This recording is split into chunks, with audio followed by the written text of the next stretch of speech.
This is a special report from CBS News. Good evening. This is Walter Cronkite at CBS News headquarters in New York. The day began looking as if it might end in armed conflict, but some hope has been generated by the suggestions of negotiations. Duplicate appeals presented by the acting Secretary General of the United Nations to President Kennedy and Soviet Premier Khrushchev are the most recent chance at a peaceful resolution. This involves, on the one hand, the voluntary suspension of all arms shipments to Cuba, and also the voluntary suspension of the quarantine measures involving the searching of ships bound for Cuba. I believe that such voluntary suspension for a period of 2 to 3 weeks will greatly ease the situation and give time to the parties concerned to meet and discuss with a view to finding a peaceful solution of the problem. On tonight's circuit, we have our chief Washington correspondent, David Schonbrun, and our White House correspondent, George Herman. We will be discussing their opinions on the recent events in Cuba. We'll go to David first. David, do you believe there is any chance this may be resolved peacefully? Honestly, Walter, I don't see third-party intervention as beneficial to the American people. The United States is a strong, resilient country who do not back down, especially when the safety of our nation is in danger. But don't you believe peace should be put before all alternatives? I hear you, Walter, but we've learned from our past mistakes that we just cannot give these guys any slack. Their only option should be to take your weapons and get out. Okay, now over to you, George. What are the feelings at the White House? Well, Walter, other than the president's speech a few days ago, everything has been quiet here at the White House. There has been no new news or updates as to what is going on, but they continue to reassure us that they're doing everything in their power to resolve this issue as quickly as possible. Thank you, George. Now, let's take another look at President Kennedy's speech from the other night.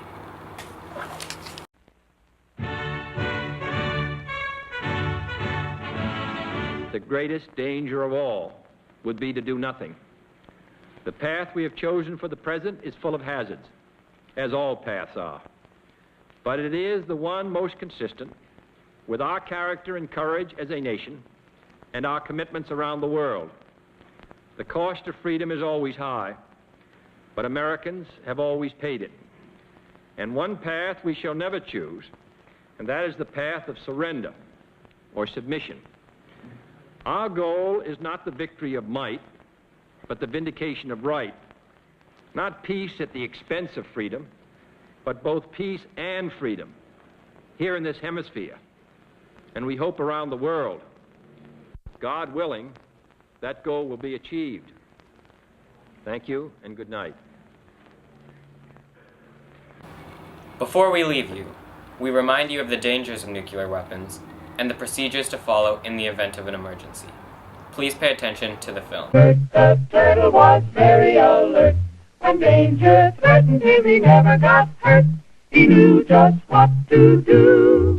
He ducked and covered, ducked and covered. He did what we all must learn to do. You and you and you and you, duck and cover. Be sure and remember what Bert the Turtle just did, friends, because every one of us must remember to do the same thing. That's what this film is all about. Duck and cover. That's why these children are practicing to duck and cover just as you do in your school. We all know the atomic bomb is very dangerous. Since it may be used against us, we must get ready for it, just as we are ready for many other dangers that are around us all the time. First, you'll have to know what happens when an atomic bomb explodes. You'll know when it comes. We hope it never comes, but we must get ready. It looks something like this. There is a bright flash, brighter than the sun, brighter than anything you've ever seen. You may be in your schoolyard playing when the signal comes. That signal means to stop whatever you are doing and get to the nearest safe place fast. Always remember, the flash of an atomic bomb can come at any time, no matter where you may be. This is what to do if you should be in a corridor. You duck and cover tight against the wall this way. Remember to keep your face and the back of your neck covered tightly. Try to fall away from windows or doors with glass in them. Then, if the glass breaks and flies through the air, it won't cut you. Remember what to do, friends. Now tell me right out loud. What are you supposed to do when you see the flash?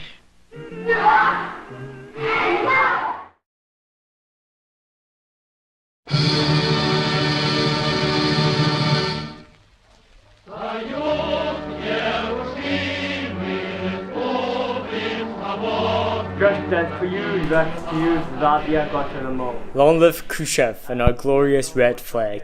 Welcome to Soviet Central Television. It's 3:50 p.m. Moscow time, and tension continued to rise between glorious Russia and the United States of America.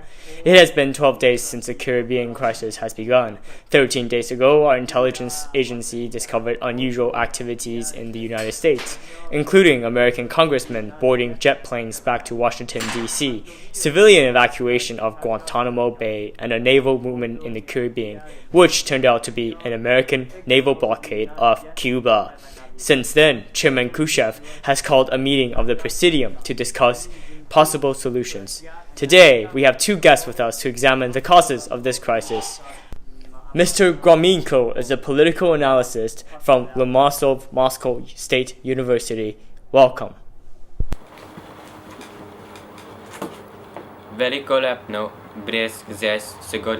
I'm happy to be on this morning. First and foremost, USA has no right to interfere in our relationship with Cuba. Our ties with the Republic of Cuba, regardless of its political system, concern only the USSR and Cuba, between which these relations exist. Secondly, the United States has no right to establish a blockade on Cuba. But how do you respond to Kennedy's claim that this is not a blockade, but a quarantine? The claim that this blockade is a quarantine is entirely ridiculous. Mr. Kennedy should be aware that customary in international practice, quarantine can be established only by states agreeing between themselves, and not by some third party. In fact, according to UN Charter of Rights, this blockade is a violation of international norms of freedom and navigation on the high seas, and nothing less than an act of war. How are the Cuban people being affected by this blockade? I'm glad you mentioned this. In fact, food and other necessities supply lines are being disturbed by this blockade, which includes the involuntary inspection of every cargo ship entering Cuba. By pursuing this course, the Americans are blatantly ignoring the needs of the Cuban people. People are going hungry in their own homes. Thank you. We hope that Chairman Khrushchev continue to fight for our cause and put pressure on the Americans to lift this blockade. This morning, we also have the representative of the Presidium to speak on this issue. Mr. Chernenko, you're on the air.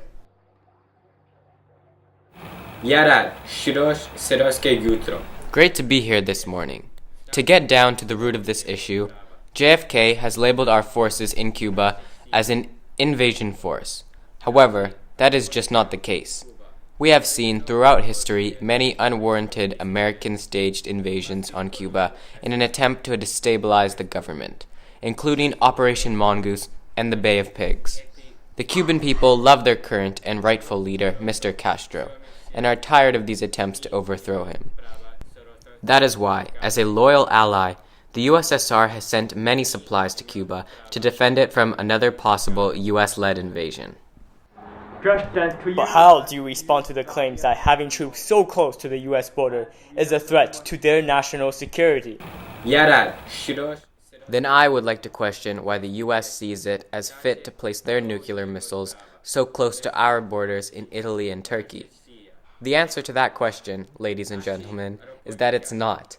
By observing these facts, we can rightfully conclude that the USA is, indeed, the country at fault for starting this crisis and threatening world peace. Further, Excuse me, Mr. Chinanko, but at this time, we have just received words of recent development on this story. excuse me, ladies and gentlemen, while we interrupt your regularly scheduled program with this special report. At 4 p.m. Moscow time, John F. Kennedy has announced the withdrawal of all nuclear missiles from Italy and Turkey and has made a public statement promising not to attack Cuba. Chairman Khrushchev has announced the withdrawal of all Soviet forces from Cuba. According to special reports from the Kremlin Senate, the success of these efforts to defuse the Caribbean crisis is attributed to the negotiating skills of Soviet Ambassador Antony Dobrynin. This success are thanks to General Attorney Robert Kennedy. Today is a great day for the motherland, the Cuban people, and all victims of this crisis the past 13 days. There is no doubt that the event today